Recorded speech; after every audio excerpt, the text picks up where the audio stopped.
So studio tour, August 2026. This is my Novation Impulse MIDI controller, which I use to play chords and notes on different synthesizers, basically mostly just to write out different chord progressions. So right now I have this MIDI controller is plugged into the Behringer JT Mini. So when I play it, it's playing this synth here. I can use that to write out chord progressions on my whiteboard there.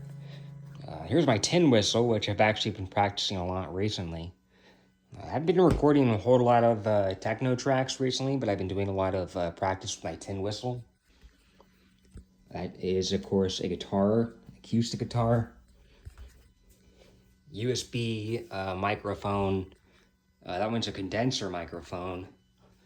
And then that's the Korg Little Bits kit. It's kind of like a mini DIY modular synthesizer. That's really the only DJ mixer that I have right now, the DJ Tech Mix 101, which I intentionally got this one because I wanted a DJ mixer that was as portable and compact as possible. That's just a little kid's synthesizer that I got at a thrift store for like $4. Here are my semi-modular synthesizers, starting with the Moog Mavis.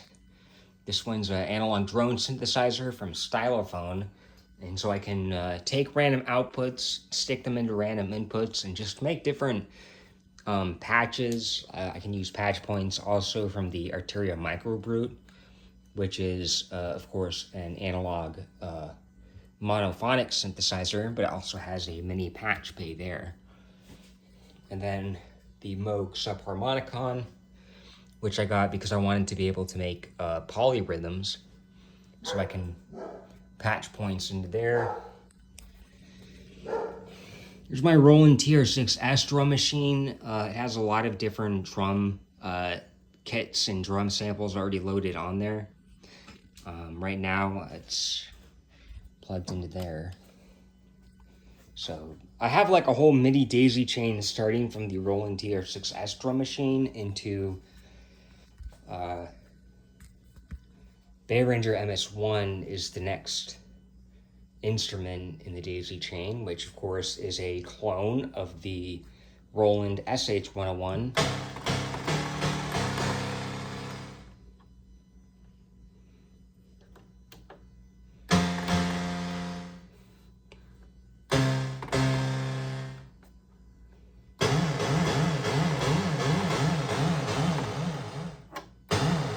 Lots of cool sounds you can make with that synth. That's probably my second favorite synthesizer, actually. Second to the Korg Monologue. It's probably my first favorite synthesizer I own. Both of these are monophonic, meaning they can only play up to one note at a time. Both the MS1 and the Korg Monologue, which was some of the patches on here, and I think some of the micro-tuning presets were designed by Aphex Twin, who Korg actually used as a artist consultant. This, of course, is the Behringer clone of the TR606, the Rhythm Designer 6. That's my main mixer. It's a Behringer Xenix mixer. Although maybe eventually in the future I might want to get like a Mackie USB mixer so I can multi-track record like into a DAW. That's an effects processor that I got fairly inexpensively. It's the Roland JX08. It's part of the Roland Boutique series. This one's polyphonic, so I can play chords on that. I can use it to program chord sequences, and this one has both an A section and a B section, so I can have two patterns going at once on that synth. Next up in the MIDI daisy chain, we have the Alesis SR16.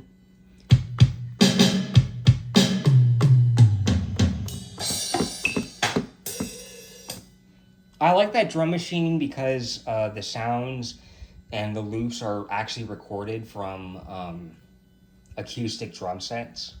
it's not just being produced by analog circuits, but it was actually recorded from an acoustic drum set. So I have this iMac here. It's pretty old, but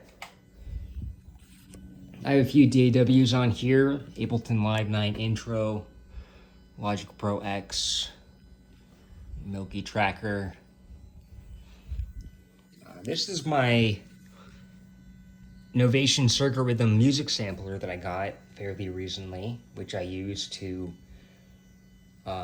record samples, playback samples, sequence samples, stuff like that. I mean, I can use it as basically like a drum machine if I only wanted to have it hit drum hits, but I can also use it as an instrument. For example, I could sample another instrument and then have that be its own place in the MIDI daisy chain. This is another polyphonic synthesizer, meaning that it's meant to play multiple notes at once.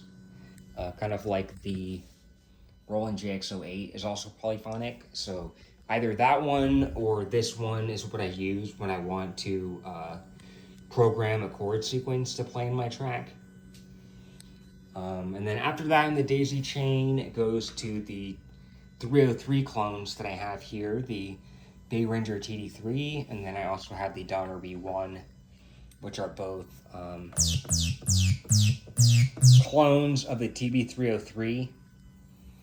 And then followed by this one here, Pro VS Mini. I have two of the Bay Ranger Mini synthesizers, the Pro VS Mini and then the JT Mini back there. And then lastly, I have my setup here of Korg monologues. So this one's a mixer. This is the Volca New Bass. It's kind of also like a 303 clone. This one is the most, I think it's West Coast synthesis. So it's not really the same.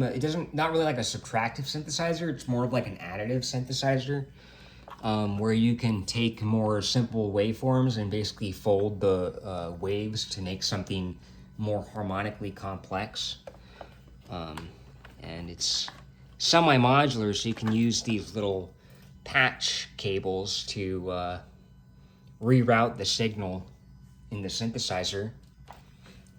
Then, of course, we had the Korg Volca sample, the other sampler that I have, mostly just with drum sounds loaded right now. And then this one is my didgeridoo, which I think I'm going to get like some kind of a mouthpiece, a beeswax mouthpiece for the didgeridoo, because I'm having trouble circular breathing, even though I can circular breathe with a straw and a cup of water, but I still can't do it with the didgeridoo. So that's currently the setup that I'm working with. I have pretty much every instrument I need to make the kind of music I want to make. There's maybe like a couple of more instruments I want to get. I know there was just a new FM synthesizer that came out from M-Wave, which is fairly inexpensive. It's only about like, I think $70 United States dollars. So I have mostly monophonic synthesizers, some polyphonic as well for chord progressions. This is monophonic, so only plays one note at a time. Monophonic. This is monophonic. Polyphonic, monophonic, monophonic. So that's my current studio setup. Thanks for watching. Let me know if you have any questions.